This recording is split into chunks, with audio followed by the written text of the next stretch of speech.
कीजिए। प्याज और लहसुन इसलिए नहीं पाई जाती क्योंकि प्याज और लहसुन का जन्म गंदगी से हुआ, राक्षस के मल से हुआ, इसलिए वो गंध, उससे दुर्गंध बहुत आती है। तुमने देखा होगा खा के, मोह बसात अगर बगल में कोई खा के बैठ जाए, अलग मोह बसात। तो देवता अगर आना भी चाहें तो दुर्गंध के कारण देवता आ नहीं पाते हैं, हनुमान जी की कृपा हो नहीं पाती है, क्योंकि वो राक्षस के मल से प्रकट हुई है, इसलिए प्याज और लहसुन खाना परिचित है। धीरेन्द्र कृष्ण की रिएक्शन देख करके इतना तो तय है कि उत्तर पता नहीं था, लेकिन अंध भक्त को गुरुजी जो भी बता दें वो उसको सहर्ष से स्वीकार कर लेता है। यह बात इसलिए कह रहा हूं क्योंकि एक और परम ज्ञानी मध्य प्रदेश से ही आते हैं, राजेंद्र दास पांडे जी महाराज। उन्होंने क्या उत्तर दिया, जरा उनका उत्तर सुन लीजिए। ब्राह्मण चला जाए तो उसका ब्रह्मतेज नष्ट हो जाता है, क्योंकि शास्त्रों के अनुसार प्याज की उत्पत्ति कुत्ते के अंडकोश से है और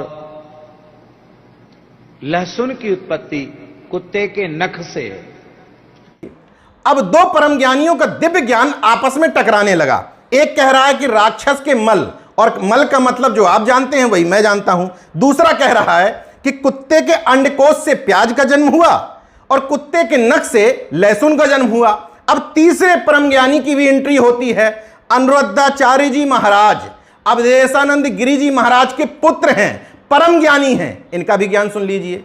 क्योंकि लहसुन प्याज का भोग भगवानों को इसलिए नहीं लगता क्योंकि जब राहु ने समुद्र मंथन का अमृत पिया तो राहु ने पिया तो भगवान ने उसका सिर काट दिया, तो उसके एक बूंद तो अंदर चली गई जिसको केतु कह दिए, पर दो बूंद और थी जो जमीन में गिर गई, तो एक बूंद लहसुन बन गई, एक बूंद प्याज बन गई।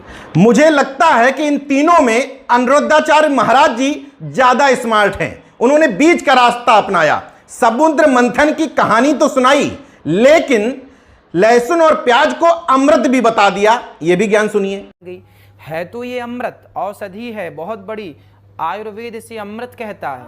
कोशिश करिए कि लहसुन प्याज दवाई के तौर पे तो उपयोग करिए। सर्दी आवे तो जरूर लहसुन बच्चों को खिलाइए, सर्दियों में आप लहसुन खाइए भूंज करके, ताकि आपके शरीर में गर्माहट बनी रहे। बच्चों को बीमारी से, सर्दी इत्यादि से बचाना है। डॉक्टर्स की अगर हम माने तो प्याज और लहसुन में antioxidant, antibacterial, anti fungal, antiviral तत्व होते हैं। उसमें एक तत्व पाया जाता है एलियम, जिसकी दवा सर्दी और जुकाम के काम में आती है। इसमें vitamin C, vitamin B6, phosphorus, manganese,